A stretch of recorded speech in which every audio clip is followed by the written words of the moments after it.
more square paper. Yeah. Let's see. Yeah, I have some of my pads. Time at 5. If When you're I take these. if I'll take them out. you're muted, you can talk if you want. If you're unmuted, then shush now, because we're going to get started with Mountain Time at 5. Hi, everybody, and thanks for joining these calls. A reminder, there will be no Mountain Time at 5 call next Monday. Next Tuesday, we're going to talk about how we can handle some finances, financial management at various levels. We have an outstanding expert, and so this is going to be a call whether you're on SSI, SSDI, on unemployment, or still raking down 6 figures. I wish we had a few of you on the call, because the National Federation of the Blind of Colorado would be hitting you up for a donation. But next Tuesday, we'll do some interesting financial planning, and Jess and Maureen can give you a little bit about the rest of the week. I want to remind everybody, if you think about it, we are now 8 weeks from the next convention of the National Federation of the Blind. We encourage you to register at nfb.org. Register. It doesn't cost you anything, and you'll be registered. And as soon as the information about the platform for the virtual convention, when that information comes out, you'll know about it and you can share. There's going to be a lot of exciting stuff coming down the pike in the next month or so. So we encourage you to register, and we encourage you strongly to reach out and ask other folks. Also, want to encourage folks who know any kiddos this summer. We have 3 exciting Bell programs. The Bell at-home edition is going to be outstanding. It's going to connect a bunch of blind kids and their families with blind role models, and we're going to have online lessons, and it's not going to be so crammed and jammed and overwhelming for kids. It's going to be really Martin Becerra at our Colorado Center for the Blind is the director of our Bell this summer. So if you know blind kids, let's get them signed up for Bell. One other announcement before I turn it over to the rest of the crew. We are looking for high school seniors now, as soon as we can find them, who are signed up for placement courses, advanced placement courses. And if you're having trouble with accessibility, blind, deafblind, we need to know about you. Also, if people are having trouble accessing Colorado websites, particularly as it relates to pandemic, unemployment, other COVID-19 information, Scott Labar needs to hear from you. So either get in touch with me or Scott, or of course, you can always reach us at our email address. Assistance at nfbco.org. That's right, Ken. It's spaced out of my head for a second, even though I checked 5 emails before we got on here. Assistance at nfbco.org. All right, I'm getting my paper. I'm ready to go. Here's Jessica. All right, so we have an exciting rest of the week. Tomorrow, we're going to have a really fun workout. We'll have our beginner's level workout at 5 o'clock, followed by an advanced workout at 5:45. On Thursday, we're going to have a special guest, Mike May, on the call, who's invented and been all over the blindness field, and he's going to be really a very powerful guest to hear from. And then on Friday, we're going to have an exciting Philosophy Friday, where we're going to talk about the future of employment for blind people. So you're definitely going to want to stay with us for the rest of this week, and I will turn it over to Maureen. Hi, everybody. Thanks for joining again at our Mountain Hour. Just a reminder of our phone number that you can call if you have any of the anything going on that Kevin mentioned, any questions at all about Bell or anything. Also wanted to bring up that we're using this phone number also if you're having problems with your ride shares, if you're a guide dog user. So leave us a message there as well. The number 303-778-1130, extension 219. Of course, you can always email. I'll throw it out again, assistance@nfbco.org. And that's really all I have today. I will turn it over to the origami experts, because I certainly don't know anything about origami. But first, Scott, do you have anything for us before we get going? Yeah, just real quick, to be clear, with respect to the advanced placement, I'm not looking for people in advanced placement courses, but rather those who want to take the advanced placement exams offered by the College Board. So if you are in high school and that, or you know people that are in high school that are wanting to take the advanced placement college board exams, please let us know. Yeah. And Scott, you got such great response from your program yesterday. People were very, very delighted with it. We're so happy that you did it. It will be for folks who want to listen to the Scott Lamar story. It should be up on our YouTube channel either tomorrow or the next day. Kev had there was some YouTube glitch issues, so it didn't get up today, but it'll get up in the next 48 hours for folks who might want to listen, because that was really a touching and I think inspiring and informative program. People really enjoyed it, even though it was Scott. Yeah, or if you really needed to take a nap, just dial it up and put it on. Yeah. Julie, would you like to introduce the Tactile Art Club? Yeah, so hi everyone. I wanted to welcome all of you to our first virtual Tactile Art Club meeting. I hope you're all having a wonderful evening and I can't wait to get started. So just a little bit about Tactile Art Club. The Tactile Art Club is open to anyone that's interested in making accessible tactile art and expressing themselves. Its goal is to provide the blind and visually impaired students across Colorado an opportunity to learn, create accessible art, express themselves, form emotional connections, and express their creativity. It was founded in 2017 by sculptor and art instructor Ann Cunningham with the Colorado Center for the Blind, art instructor Jenny Kellyanne Holcomb, and CU Boulder researcher Abigail Stengel. Ann and Jenny are both here today. And so prior to COVID-19, we met on the third Tuesday of every month between 6 and 8 p.m. at Colorado Center for the Blind. And I can't thank CCB enough for giving us all the facilities needed to do such amazing projects. Our last in-person meeting was in March, where we used clay to create self-portraits or anything else that people wanted to create. And I was really amazed by everyone's creativity. So a little bit about me. I'm Rashika Kartik, president of Tactile Art Club. I'm a 15-year-old sophomore in high school and a budding artist committed to justice and using art as a catalyst for change.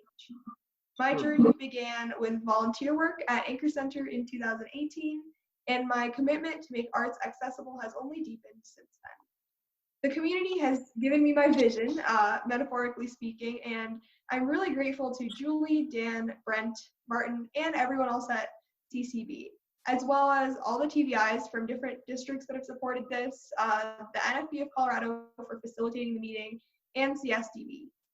On behalf of the Tactile Art Club, I'd like to thank NFB of Colorado for giving us the platform for today's meeting. And I also cannot thank Ann Cunningham and Jenny enough for being my mentors. So a few interactions about the people that are going to be facilitating today. Ann needs no introduction. She has dedicated her entire life to making information about the world more accessible for people who are blind and visually impaired, and has over 30 years of experience in bringing the arts into the lives of the BVI community. She's exhibited her works nationally, created unique tools and books for the blind, taught at Colorado Center for the Blind, and is continuing to make inventions in the arts field. She truly is a trailblazer in our community and the tactile art movement as a whole. Jenny Kellyanne Holcomb is an exceptional tactile and conceptual artist. She uses multiple materials from bronze, stone, ceramic, paper mache, textiles, and acrylic paint. She has a knack for incorporating found materials in unusual ways, such as sculpting with eggshells, coffee grounds, and bubble wrap. She leads community projects throughout the country, and since 2016, she's taught tactile art at the Colorado Center for the Blind and mentored the Build a Better book at the University of Colorado Boulder. She's an inspiration and a mentor to us all, and always reminds us that we are capable of anything we set our minds to. And finally, I'm excited to introduce our special guest for today's meeting, Jim Jackson from Portland, Oregon. He is a full-time father and husband, as well as a piano tutor, technician, and music teacher by trade. Every piece of paper he touches gives him a twinge of desire to fold. And although Jim has memories of learning origami in grade school, he did not start folding in earnest until 2005. Jim was finishing his undergraduate degree and took classes for art for elementary school teachers. The class assigned small groups to teach the whole class an art lesson, and Jim's group chose to teach the class how to fold the crane. Before teaching the whole class, Jim's group needed to know how to fold the traditional model. But before they had learned how to fold it, it was halfway through the class ended, and he could not wait the following week to find out how to complete the model.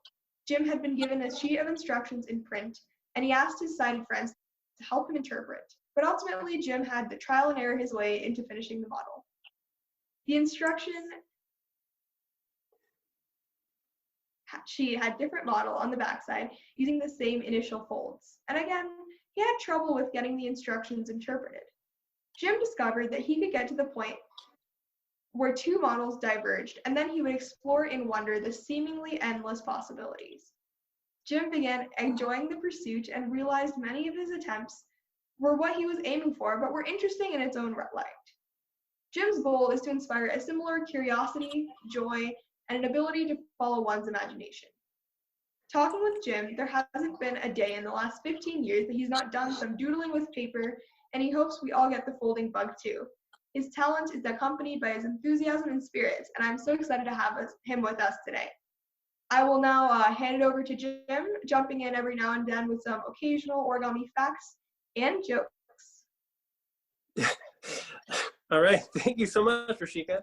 That was a wonderful introduction, and thank you all for having me.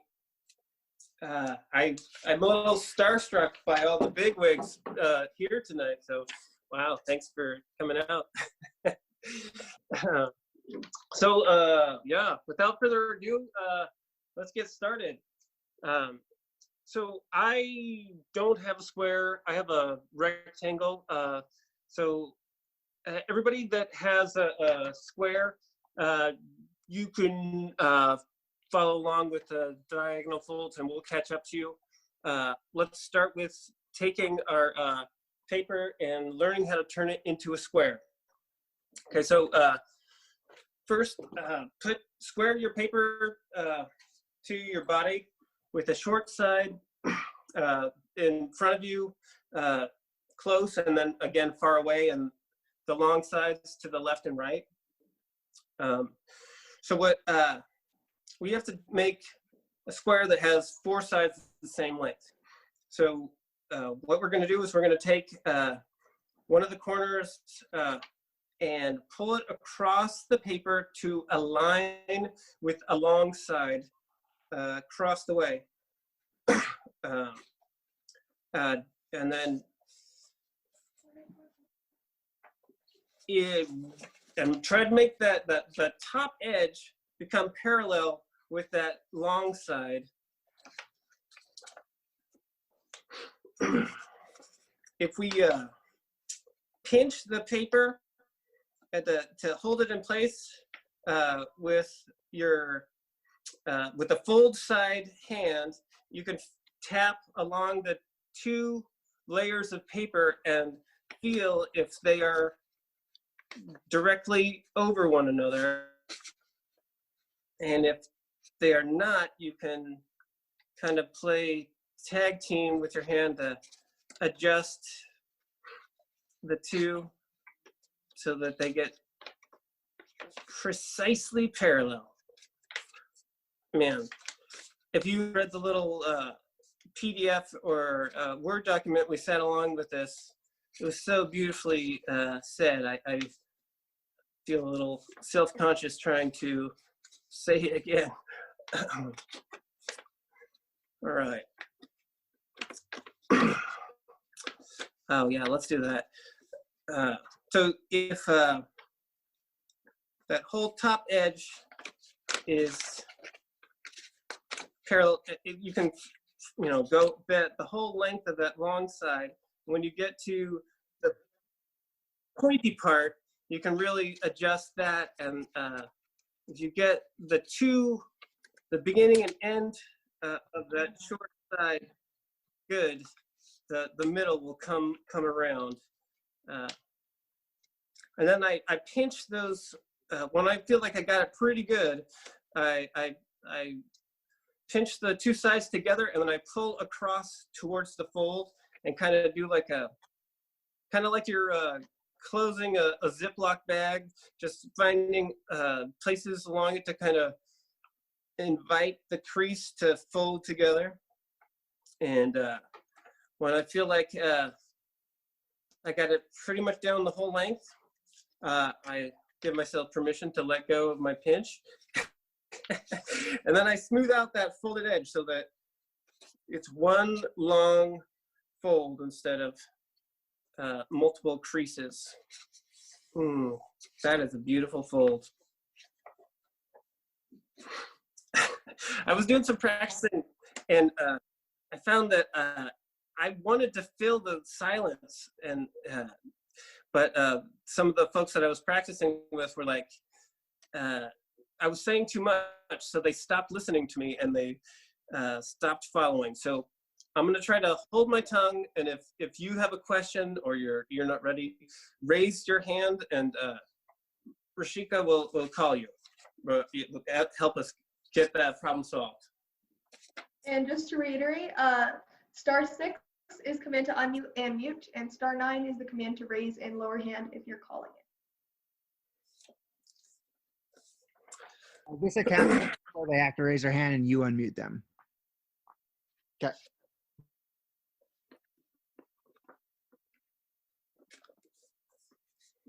Okay, did everybody make a fold, a diagonal fold across their paper?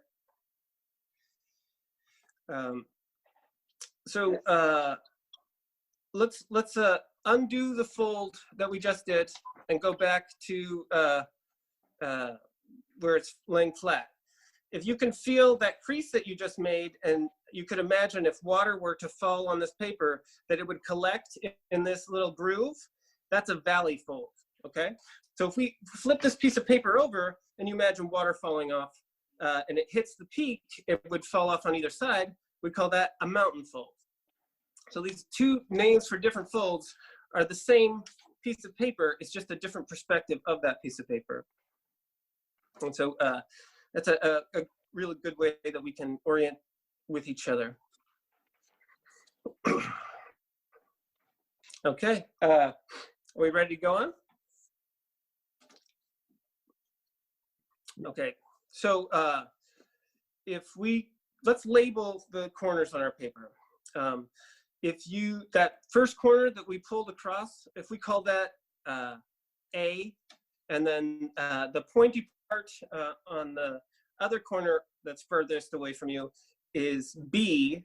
If we continue going around the rectangle, we could call the next one in that same direction going around C, and then finally D will be our fourth corner. And then as we go up that other side, that point where our fold line begins, we'll call that E, okay? So let's go ahead and refold that valley so that there's a piece of paper that's overlapping itself. And so we're going to use that edge of the overlap to help us remove this rectangle that is the excess tab. Once we do that, we will have ourselves a square, okay? So what I like to do is I like to fold that tab up over that edge, and it doesn't have to be real precise. We just want to get a kind of idea of that's where our paper is and where the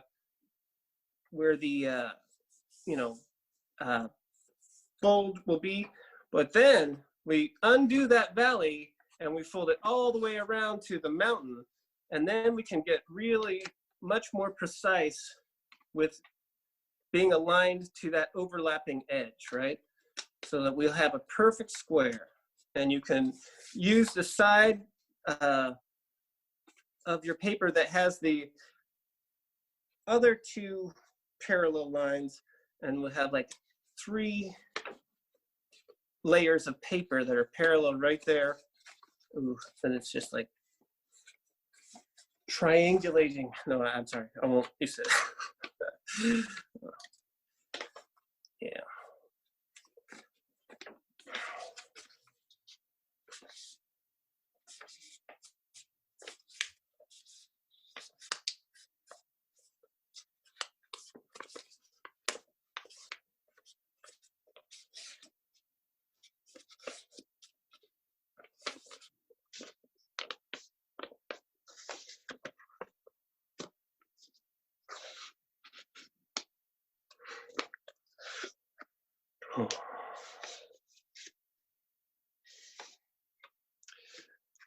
This is so different than when we were practicing. We had everybody off mute, and the side conversations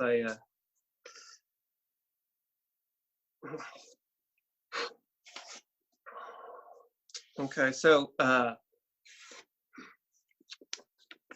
everybody got that mountain fold on the XS tab folded?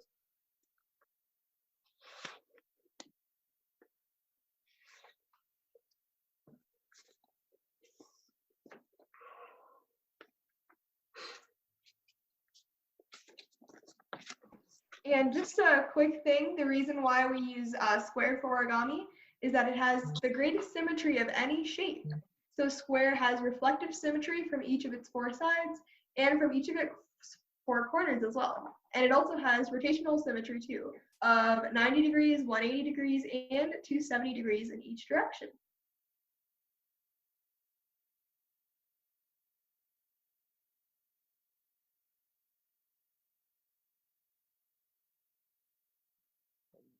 Jim got muted there.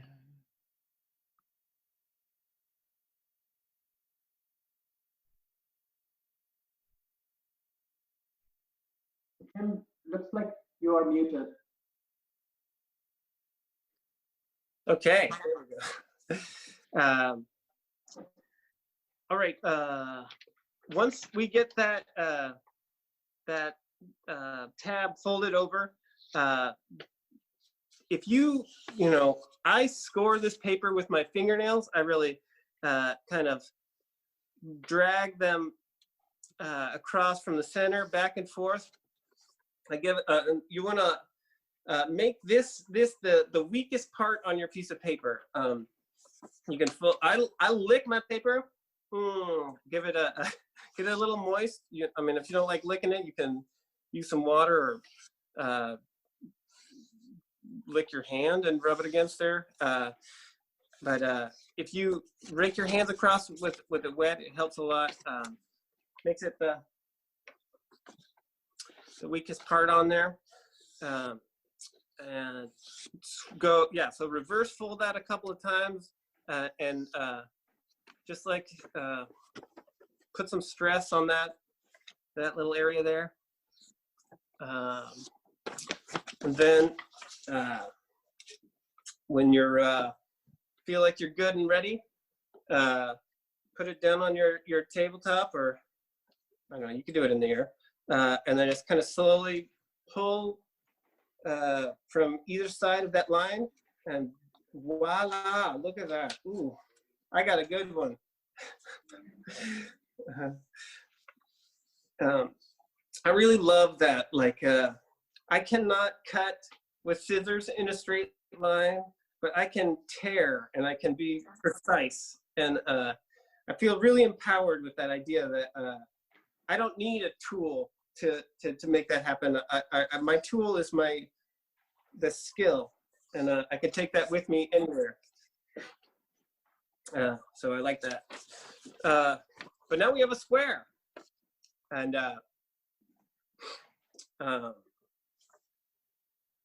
is everybody with me with a square? And since there's only like 20 participants now, if you want to unmute yourself, please go ahead and we can just like chat.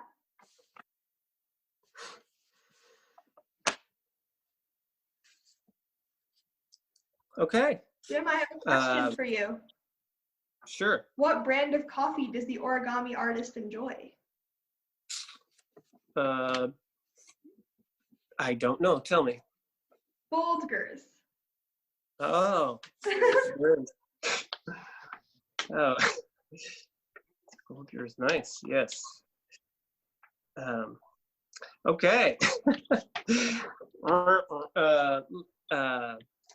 Okay, so we can open up our diagonal now and seal that valley. Let's do the opposite diagonal. So make a valley fold in the other direction as well, so that you have two intersecting valleys.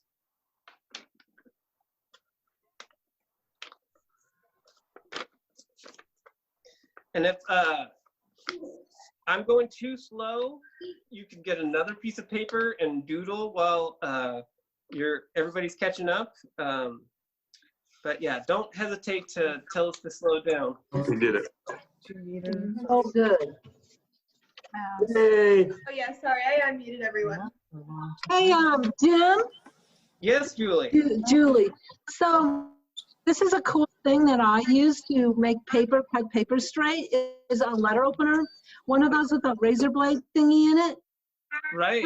Yeah, That's very cool. yeah. So Julie, do you fold the paper first and then you put the razor blade across the? Yes, I do. Yeah, All right. that's really cool. Okay, so now that we have both diagonals, Yeah, like this, stand, intersecting valleys. does everybody have both diagonals? Almost. Yes. So we have a point in the middle. All right, so we're gonna flip it over so that our valley folds are now underneath and we're on the mountain fold side. Kind of looks like a pyramid. Yeah. Okay, Alright. so go ahead and push your finger on the very tippy top of your pyramid until it touches the tabletop. Oh. Okay. And it kind of pops out a little bit so it stays. Now we're gonna fold that like a book. So we're gonna have like a fold just like a book. And the spine is going from your belly button forward. We'll fold it over. That's low. Hold it in hand. Yeah. So we have a rectangle now. Mhm. Hot dog.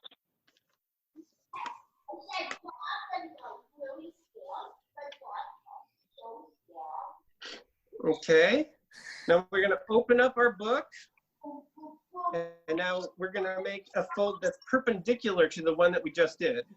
So it's basically doing a book fold again, but 90 degrees from that original one. So we have another valley fold.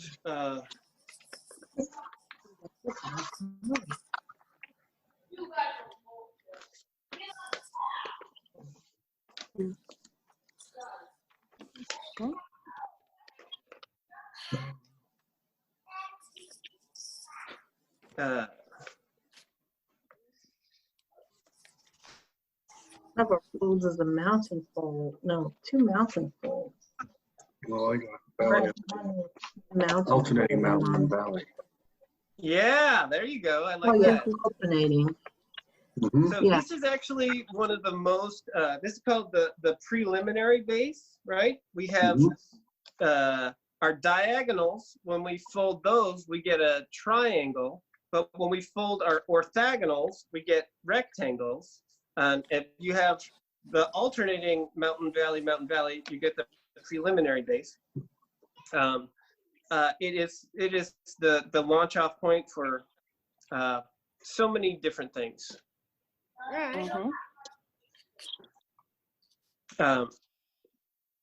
Okay. Are we good to go again? Yes. Yeah. Okay. So Is there a question? that fold that we just did was the perpendicular to the other one. So let's keep that one, right? So we have that rectangle. We're going to keep that in a rectangle form, and let's have the folded edge facing away from us. Okay. So what we're going to do now I kind of, this is an adaptation to a lot of instruction. Anytime I've taken a class or you tried to learn how to do something, the people that are sighted will tell you, just take the corner and put it in that center point.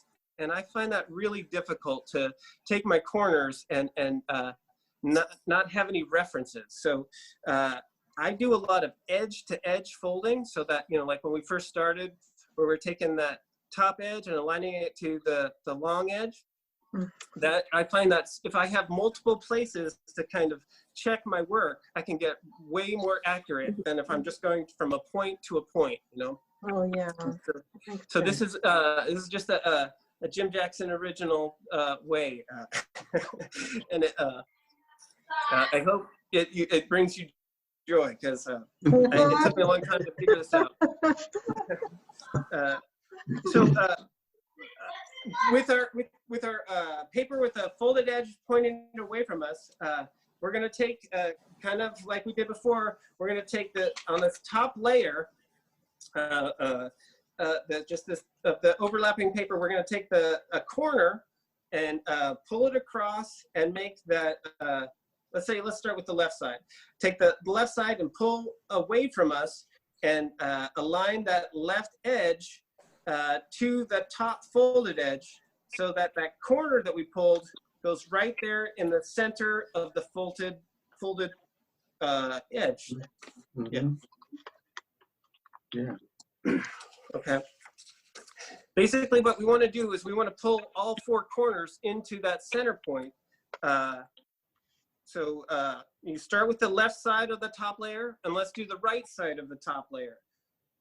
Take that corner, pull it away from you towards that center point, and align that right edge to be parallel with the folded edge farthest away from you. Okay. And then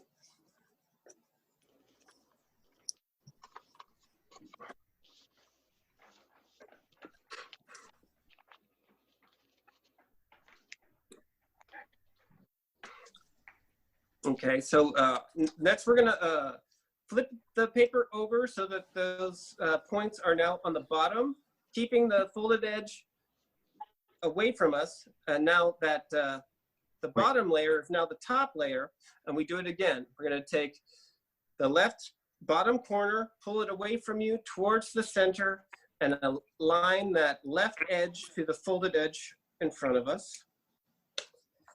Back up to Do the plan to pop it up. Do we unfold those two folds we just made first, Jim? I would say no. Keep them folded. So we have kind of a triangle now then. Yeah. Look at you. So we have a triangle. And the only thing you need to unfold right now is your creativity. So, do you know what kind of triangle that is? It's a right triangle, isn't it? It is a right triangle, but it's also an isosceles triangle. Isosceles. Oh, Yeah, it's both. that's highly rare. Yeah, well, I mean, it's half of a square. Right. Oh, Yeah. you dare. But I'm going to start making rhymes, so you got to stop it.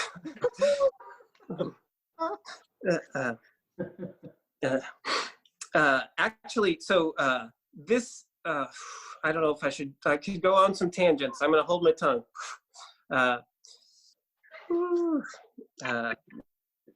Okay.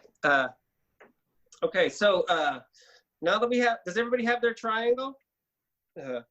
Yes. Okay, so we're gonna take and I have the two, so the right angle of my triangle pointing towards my belly button, and the folded edge is still pointing away from me. I'm gonna take this, the top right triangle and fold it away from me. And so I have basically like I have a square, and all the points are on the underside. Are you all with me? No. No, I lost you. Okay. So you have, okay, do we need to go back to our right triangle? Yeah, I've got the triangle pointing at my belly button. Right. So the hypotenuse is the line that's farthest away. It's like there's the right angle is towards your belly, and there's two layers of there's two right angles, right? Kind of like a bird's beak. It can talk to you. Yeah. Yes. Okay, so open that all the way up till you get like a diamond shape, which is basically a square. Oh. It's just a square on its point. Gotcha. That was not where I originally went with that concept. I don't know. This is what I meant about. I don't think that's. Yeah, just like yours, Dan. Okay. Dan and I's look identical. I'm not sure that they're right, but they're identical. I think we're making three characters. You're making okay, so I'm gonna stop talking. What's that? Diamond. It's a diamond. So just rotate it like 45 degrees so you get a square. A square. Yep. Yeah. So and all the points are on the underside, right? Yeah.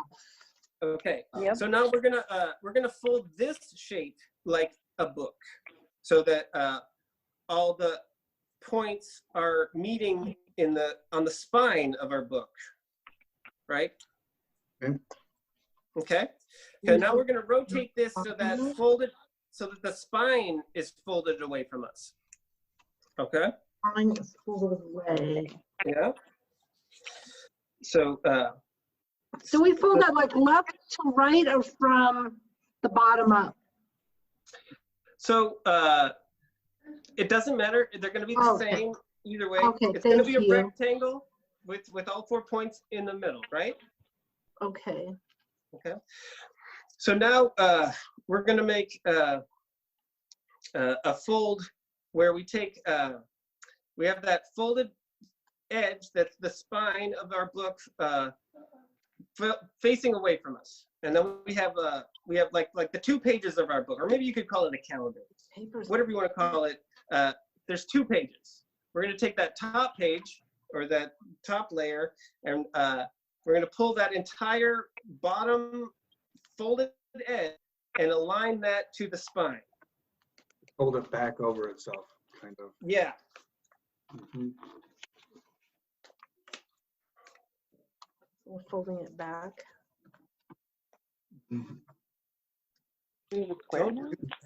Talking about books, the first book about origami was published in 1797. The name of the book was Sambazuri Orikata, and Orikata was the original name for origami because ori means to fold and kami means paper. It is written by Johannes de Sarabesco in Venice in 1490.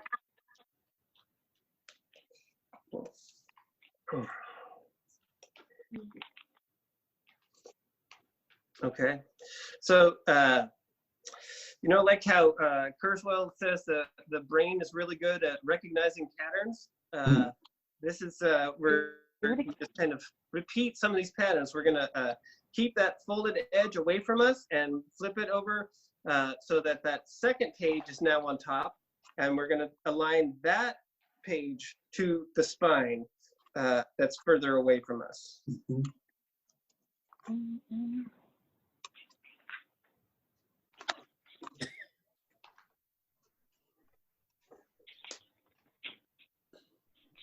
Little. Yeah, it's a narrow rectangle. Mm-hmm.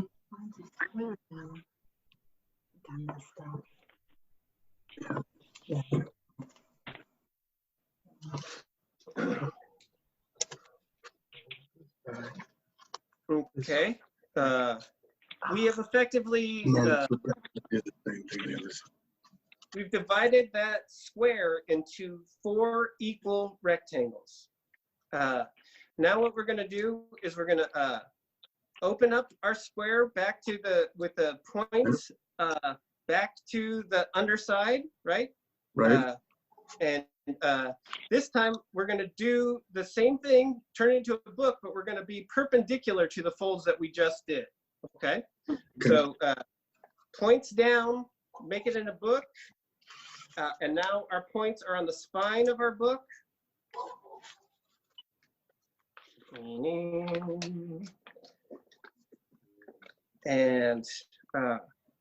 then we face the spine away from us. Got it. And we take Yep, that. put it up. And you fold it in half again, like we did, just do in the opposite direction. We're basically making a grid on our square, a 4x4 grid.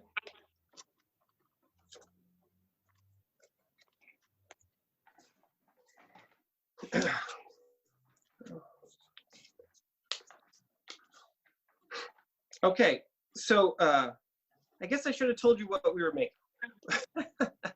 We're making a Masu box. It's a traditional model.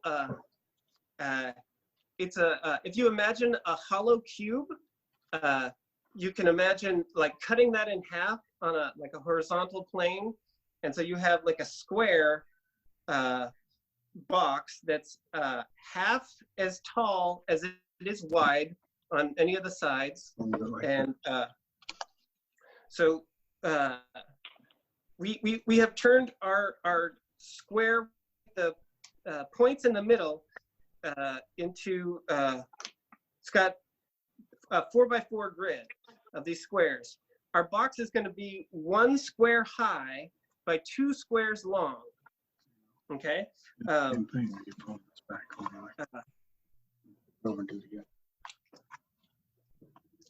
Does everybody have the grid? Close. Yes. Okay. Okay. So now let's put our paper down with the points in the middle facing up. We open it back up again. What's that? We open it back up to the square again, right? We're back up to the square, correct? Yeah. Oh, okay. Jim, why should people make Masu boxes in their free time? Why don't they? Why should they? Is this a joke, or am I gonna come up with? Yeah, This is a joke, but if you have practical reasons. You're the straight man, Jim.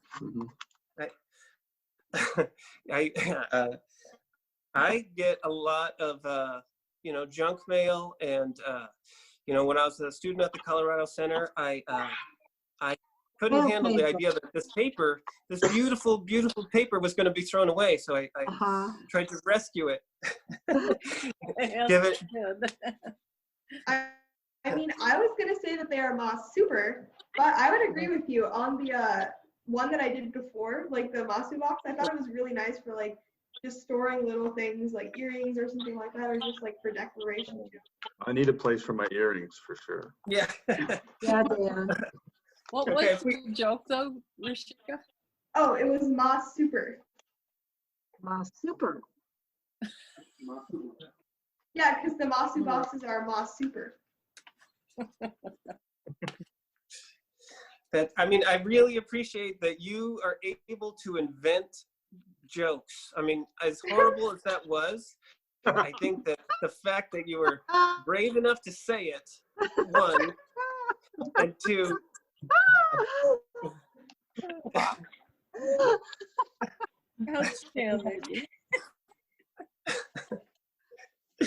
Okay, so we have our square grid with the points in the middle. Let's take the points that are in the middle on the left and right, and we're going to undo the folded edge that keeps those in the center so that they're pointing 180 degrees from where they were.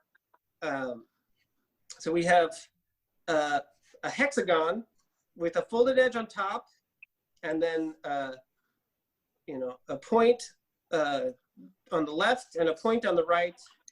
Does everybody have a hexagon with a point on the left and right? Uh-oh. Do you know what a hexagon is? Yep. A hexagon is a 6-sided shape. Mm-hmm. All right. So I'm not sure where we go after we open up this back to our original square. So we don't go to the original square.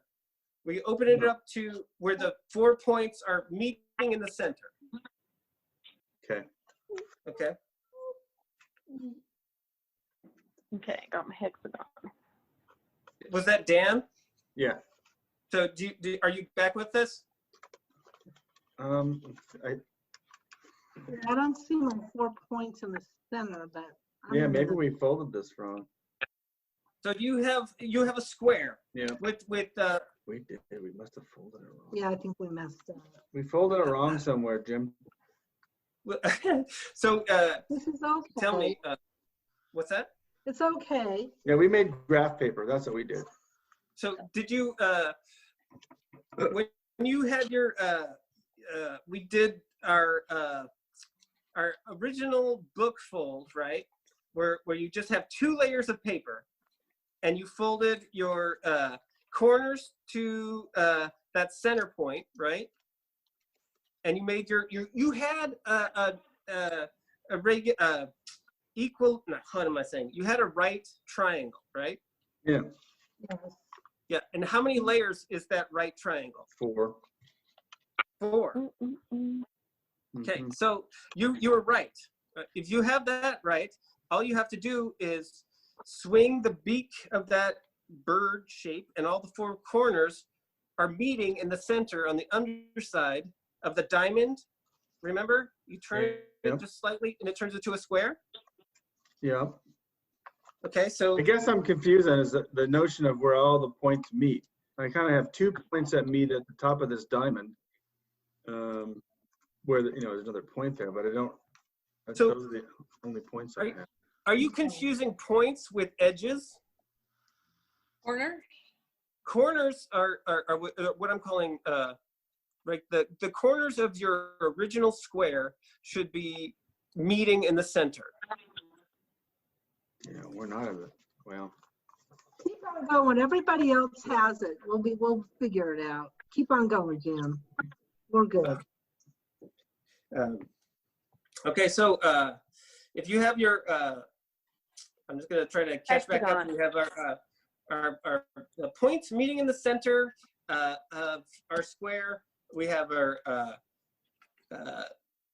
we're going to undo the fold that makes the right corner in the center and have that point out to the right, and the left edge is a fold of our square. We're going to undo that edge, and so we have 4 raw edges and 2 folded edges, and our folded edges are on the top and the bottom. We're going to take that's 1 square, 1/16 of our grid.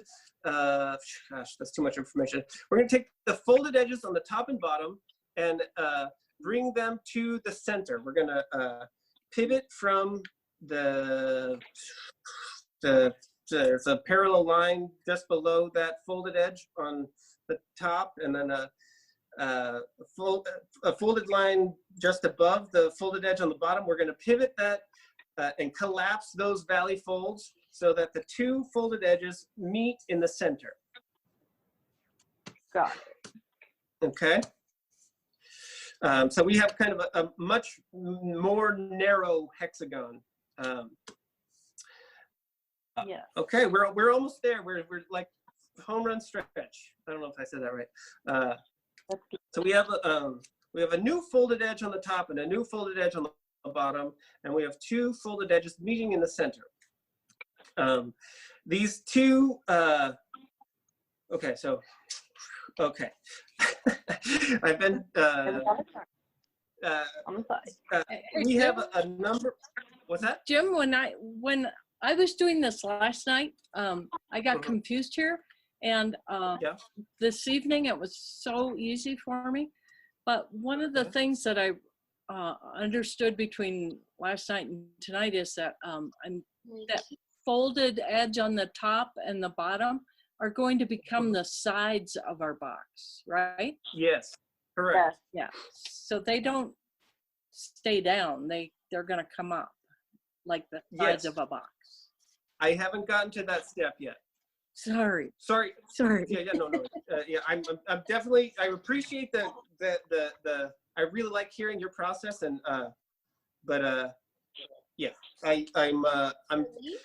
I was teaching this today to kind of get a little bit more prepared, and I think we underutilized some of that stuff, like that each one of those squares in our grid is the height of our box, right? Right.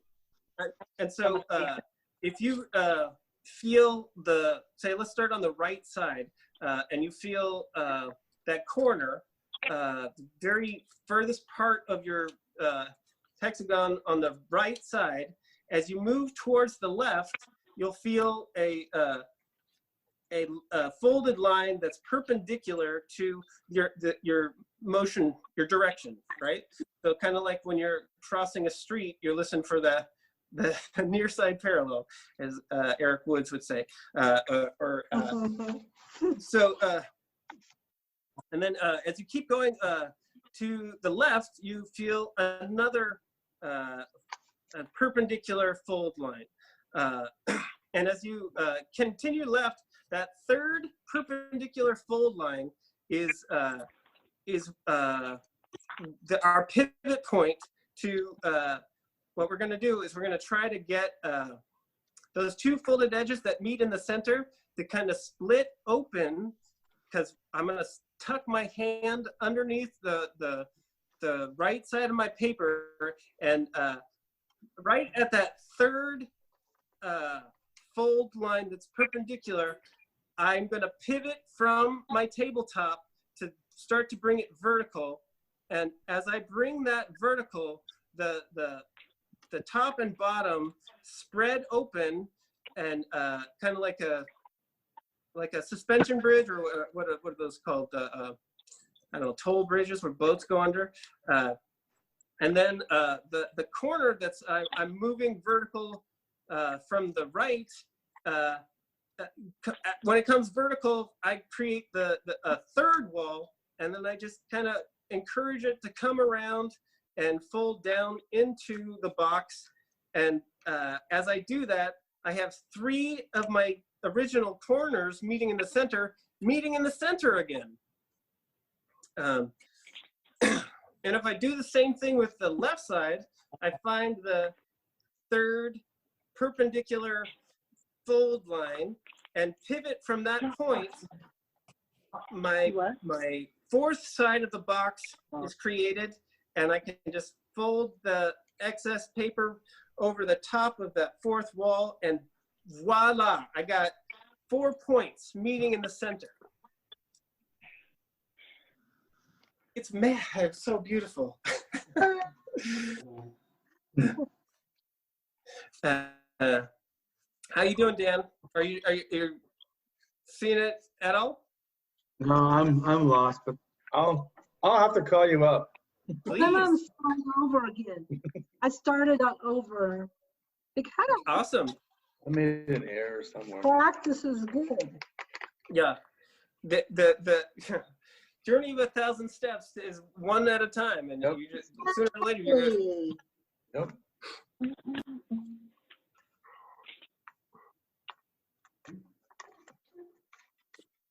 Seems like other people are getting it.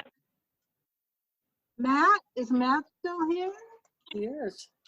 Yeah, I'm here. You have yours? I have a perfect square box. I don't know how. Wow, Matt.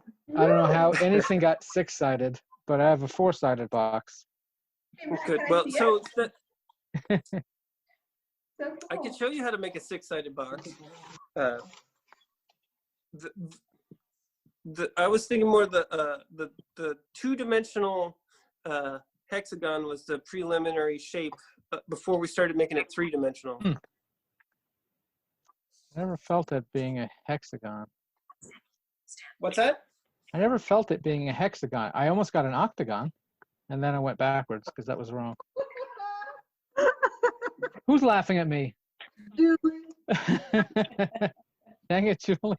It's Oh, great. and also for Tactile Art Club, we have like a blog running, and so for all of you that like love your creations, like regardless of if it turns out or not. If you send me a picture, I'd be happy to like feature you. So please send in pictures after the session. Oh. Okay. Cool. Very cool. Can we decorate our boxes? Of course. And or even if you have like words to describe like the process of making origami or like anything like that, send in anything. Yeah, does everyone have the email address? Don't you like my folder that I make, man? I will put my email address in the chat in case all of you don't have it from when I sent out the email. And in addition, I'll say it right now. It's rishikakartik@gmail.com. So RISHIKAKARTIK@gmail.com. I'm going to put it in the chat.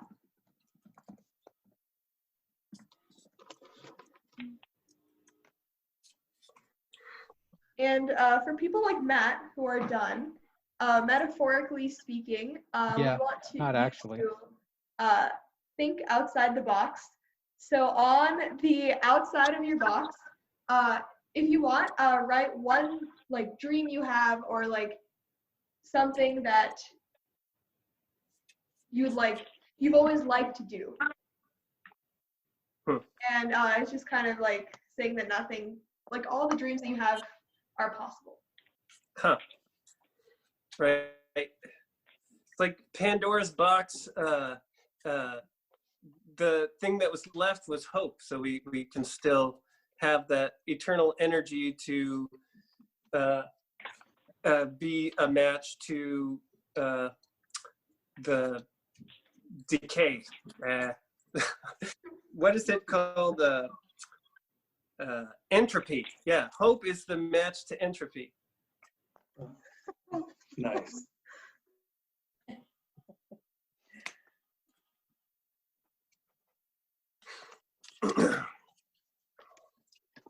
Oh, and that little strip that you tore off, that is a really neat dimension. I don't understand how things happen sometimes. Like there's like a lot of mathematical things like the golden mean and the bronze rectangle and things like that.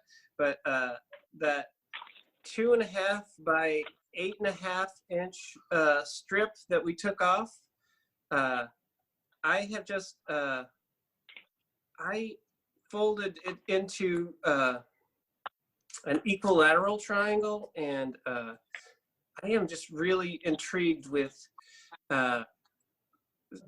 you can make boxes that don't have to be square. You can start making hexagonal boxes like Matt was talking about, and you can make equilateral triangle boxes. Or I made that triangle that we said was a right triangle, but it was also isosceles. I made a box that's a right isosceles triangle box. And so super fun. Jim, do you have like a favorite Jim? What's that? I was just gonna say Jim can make anything. He could make a cube or just anything. I have a bird that he made the last time he was at the center on my desk. Yeah. I visited him, my bird on my desk today, actually. Oh, cool. I have a pair of lips that look so real. It's crazy. That Jim made for me.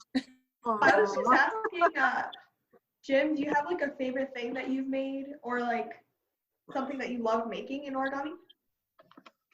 I'm really kind of interested in some like shapes other than squares, starting with so like if you take a rectangle and you fold it in half hot dog style, and then you take one of the corners and pull it to that folded center line, and then make a crease, you start to make this equilateral triangle. And that, I guess I love the idea of how you can, just these simple shapes can be like fractal. You can like cut it in half and then have that same shape, just a slightly smaller. You know, like in terms of say the equilateral, or not the equal, but the isosceles right triangle, that's pretty easy to see, but to see that same kind of ability to get smaller and smaller and smaller, like a, I don't know, fractal broccoli or whatever. I love that kind of stuff where it's the relationship of size. It's kind of like the atoms are the size of planets to quarks, or I don't know. I'm making like there's a relationship, but they're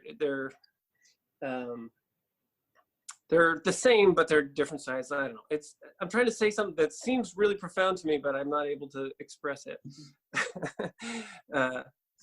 But I fold lots of like things that I like to glue together, really, and make little sculptures. So I was thinking that I want to do.